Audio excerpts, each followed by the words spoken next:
J'ai tellement attendu ce Redmi Note 11 et à la fois j'ai tellement eu peur de ce Redmi Note 11 et je dois avouer que j'avais énormément de crainte. Et finalement, j'avais raison.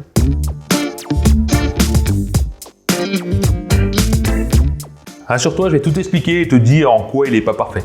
Loin de là. Faut l'avouer, quand je l'ai sorti de la boîte, j'ai eu ce côté waouh. Parce que franchement, au niveau des finitions pour un smartphone qui vaut 199 €, j'ai été bluffé. J'ai sorti le téléphone, je me suis dit mais c'est quoi ce truc? C'est un smartphone qui vaut au moins 400 balles. On est sur des finitions soignées, on a beau être sur du plastique, ça reste un téléphone très bien fini. Ça lui donne quand même un sacré charme. En tout cas, moi j'aime beaucoup le design, ça c'est clair. Mais voilà, il y a un mais, parce que là je suis sur la version noire, il existe plusieurs couleurs. Et la version noire que j'ai ici en fait a un dos poreux. Et poreux veut dire trace de doigt et surtout qui attire la poussière. Et finalement, le smartphone va choper toutes les poussières qui passent, etc. Ça va être vraiment gênant, il faudra mieux mettre une coque. Heureusement, Xiaomi fournit une coque en silicone directement dans la boîte. Ça, c'est super, merci Xiaomi. Mais voilà, j'aurais aimé quand même un plastique moins dégueu, quoi. Autre point qui m'a un petit peu beaucoup gêné par rapport à ça, ce design, ça va être l'ergonomie. On est sur un smartphone qui est pas lourd du tout, hein. Ça ressemble beaucoup au Redmi Note 10 d'ailleurs, car il fait seulement 179 grammes. Ça, c'est excellent, 179 grammes, c'est super bien, surtout à ce tarif-là. Mais on a une finition, justement, avec des rebords un peu carrés. Certains vont adorer, certains vont aimer, moi ça me gêne beaucoup. On a les coins qui sont légèrement tranchants, tu vois. Et c'est vrai qu'au niveau de la sensation à une main, on n'a pas ce confort qu'on peut avoir avec un smartphone avec les rebords arrondis. Après, ça reste une histoire de goût. Ça peut peut-être vous plaire à vous. Moi, je suis chiant.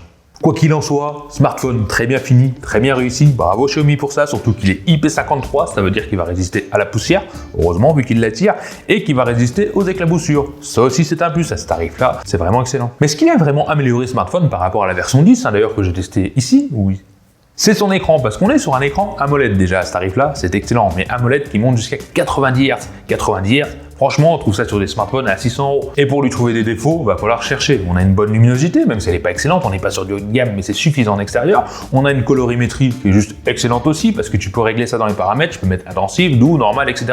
Et même régler l'intensité des couleurs si tu veux plus de rouge, de marron. Bon, c'est personnalisable à souhait et c'est juste idéal. Surtout que c'est très bien calibré déjà d'origine, on a une très bonne sensibilité. Bon, l'écran il est juste waouh, hein. Ouais, tu l'as compris, ça va pas être ça son défaut principal, parce que oui, il a des défauts. D'ailleurs, en parlant de défauts, maintenant que j'y pense, on a l'empreinte digitale sur le bouton Power sur le côté. Bon, c'est pas vraiment un défaut parce qu'elle fonctionne plutôt bien, c'est réactif. On a aussi une reconnaissance faciale qui est plutôt performante, on peut dire, c'est aussi réactif, même en basse luminosité. Mais ce qui vient me déranger un petit peu, c'est ce bouton Power sur le côté. En fait, vu qu'il est vraiment en extérieur et qu'il est un petit peu souple, bon, on vient appuyer dessus accidentellement. C'est très rare, je l'ai éteint sans faire exprès dans ma poche, etc. Si t'as un pantalon serré. Pantalon serré, ça veut dire oublie. Mais voilà, c'est un petit détail qui peut déranger, il fallait que tu le saches.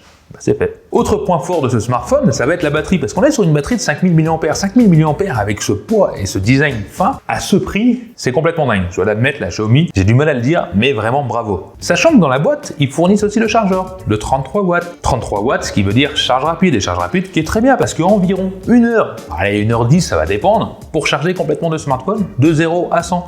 Et toujours pareil, je me répète, mais à ce tarif, c'est juste waouh, t'as des smartphones à 800 € qui chargent beaucoup plus lentement. Et ensuite, au niveau de l'autonomie, bah, ça va être pareil, on est sur un smartphone qui tient très bien. Bon, il va tenir 2 jours. 2 jours, il va les faire, mais ça sera pas en utilisation intensive. Il n'y aura pas jusqu'à là, tu vas tenir ta journée largement si tu joues en permanence, etc. Bon, quand je dis jouer, tu vas comprendre. Mais oui, on peut dire qu'il tient très très bien, c'est un smartphone excellent aussi en autonomie.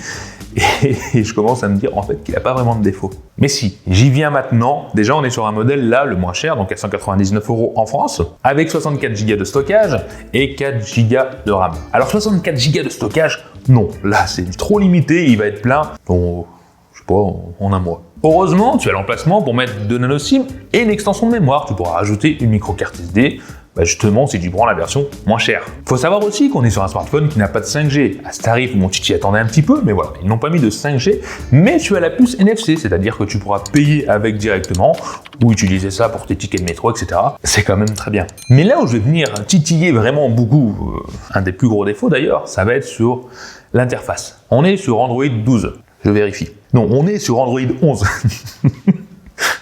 Je suis désolé. Ça craint Android 11. Mais c'est pas ça qui gêne. Ce qui gêne, c'est qu'on est sur MIUI 13, 13.0.5. Parce que j'ai rencontré un tas de bugs. J'ai réussi à faire planter le téléphone plusieurs fois.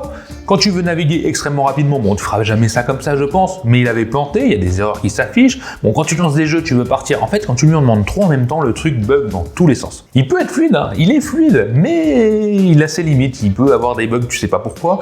Tu vas avoir l'Always On Display, oui, il fait Always On Display, mais qui va pas fonctionner, ou alors une fois sur deux. Pourtant, je l'ai activé en permanence, mais non, il veut pas, c'est une fois sur 10, bon, c'est... À savoir que j'ai quand même téléchargé une dernière version qui était mise à jour, je me suis dit que ça venait de ça, mais non, j'ai quand même encore pas mal de bugs, il y a pas mal de ralentissements de temps en temps, c'est vraiment aléatoire, ça peut être très bien pendant un moment et bugger de certains moments. Bon, une mise à jour pourra peut-être corriger ça, en tout cas je l'espère, mais pour l'instant c'est vrai que c'est vraiment pas optimisé. Là, Xiaomi c'est un petit peu moyen quand même. Mais c'est pas tout, parce que sur MIUI, le problème ça va être aussi des pubs. T'as des pubs intempestives qui peuvent apparaître comme ça, tu sais pas pourquoi, ça c'est très chiant. Après, l'autre petit défaut, c'est vrai que t'as beaucoup d'applications préinstallées dedans. Ça peut venir gêner, bon, faudra vite les effacer, hein. C'est des jeux, des trucs qui te serviront peut-être à rien, mais il faut quand même admettre que, malgré tous ces défauts-là, cette ROM est quand même plutôt pas mal. T'as pas mal de personnalisation, ça peut sur les fonds d'écran, les thèmes, etc. Bon, c'est une ROM complète, mais c'est vrai que ça va plaire à tout le monde, et surtout avec tous ces bugs pour le moment, je dis bien pour le moment, bah ça va être très compliqué. Et pourtant, au niveau de la puissance, on est bon, on est à peu près sur le même que l'année dernière, sur le Redmi Note 10. Au niveau puissance, c'est pas le même processeur, on est sur le Snapdragon 680, avec comme je t'ai dit 4 Go de RAM. Bon, c'est un bon processeur pour ce tarif-là, j'ai pas réussi à faire de test en tutu, bizarrement, mais on est environ à 250 000, donc le même score que son petit frère. Mais voilà, au niveau des jeux, pareil, j'ai des bugs de temps en temps pour des lancements, ça fonctionne malgré tout pour les jeux, hein. Quand une fois qu'il est lancé, ça va fonctionner plutôt bien.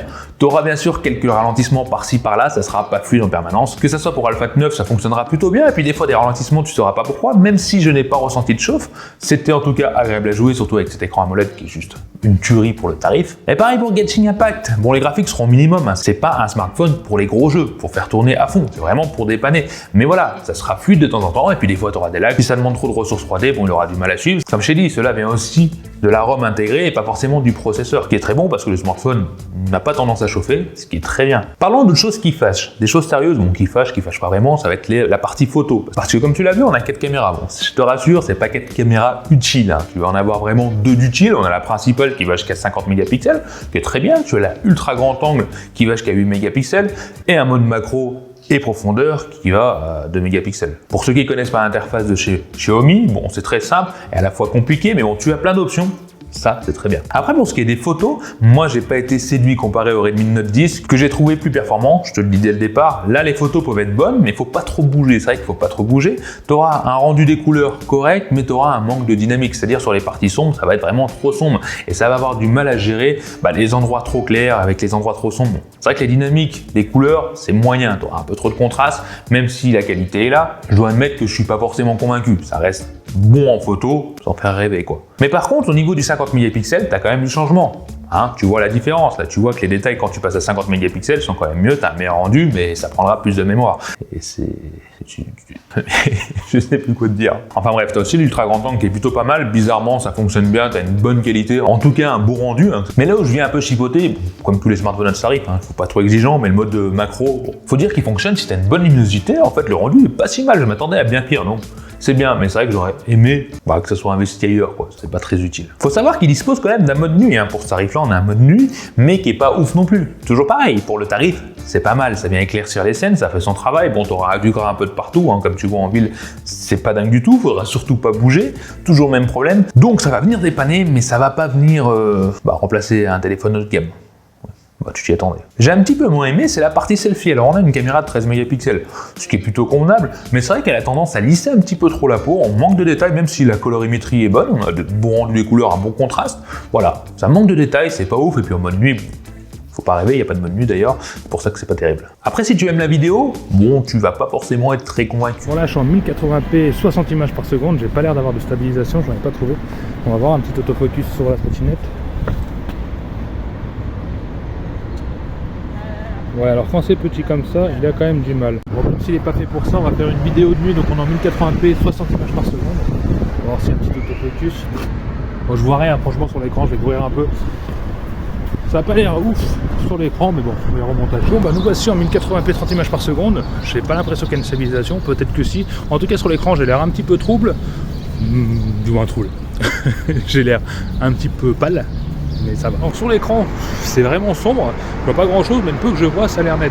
À voir au montage. Mais voilà. C'est pas fait pour, il fallait que je le fasse. J'ai fait la totale, hein, 2 jours, 2 nuits. Comme tu peux le voir, la stabilisation, on a du mal. En mode nuit, c'était encore pire. C'était juste, en tout cas, je sais pas filmer aussi, je bouge beaucoup, mais c'était vraiment pas terrible du tout. Et en mode selfie, c'était peut-être un petit peu mieux. Mais voilà, c'est vraiment pas extraordinaire pour la vidéo. C'est vraiment pas un smartphone fait pour ça.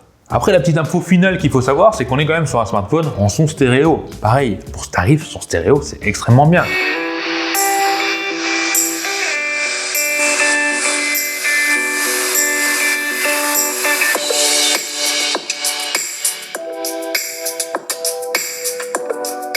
Sachant qu'il est assez puissant, il sature pas trop. Bon, après, on a un stéréo pas trop équilibré, hein. La partie basse aura plus de son que la partie haute, mais voilà, ça reste très bon. Quand je dis bon, c'est bon pour le prix, hein. Le son est pas ouf non plus, hein, mais voilà, c'est très bien, on est content d'avoir un stéréo. Alors si je devais conclure, hein, pour t'aider sur ce smartphone, ouais, et comme tu vois, j'ai du mal, parce qu'il a quand même pas mal d'atouts, que ce soit l'écran qui est complètement dingue, on a un design qui est correct, même si c'est un petit peu tranchant, pas forcément confortable, on a des photos correctes, hein, toujours pareil pour le tarif, on a une excellente autonomie avec un chargeur quand même rapide. Il a beaucoup d'atouts pour ce tarif, c'est clair, on peut pas lui enlever ces atouts-là. Mais pour l'instant, MIUI 13, c'est next. C'est next, ça bug beaucoup trop pour moi. Je pense clairement que ça va être mis à jour et qu'il n'y aura plus de problème. En tout cas, j'espère, croisons les doigts. Mais c'est vrai qu'à l'heure actuelle, moi personnellement, je me tournerais vers le Redmi Note 10, qui coûte moins cher, qui a peut-être pas de 90 Hz, on reste en 60 Hz, ni de NFC, mais qui avait tendance à moins bugger à l'époque et qui restait plus fluide. Maintenant, j'aimerais que vous me disiez, vous, ce que vous en pensiez directement dans les commentaires. Est-ce qu'il vous donne envie après cette vidéo?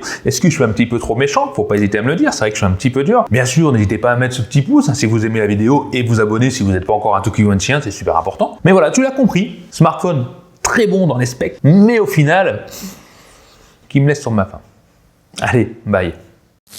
Allez, à vous, t'as aimé la vidéo. Lâche-moi un petit commentaire en dessous pour me dire ce que t'en penses. Abonne-toi, sinon tu seras marabouté par les yeux de Tokiwatchien toute ta vie. Viens vite me rejoindre sur les réseaux sociaux et mate ma dernière vidéo juste ici. Allez, je compte sur toi pour la prochaine vidéo. Bye bye.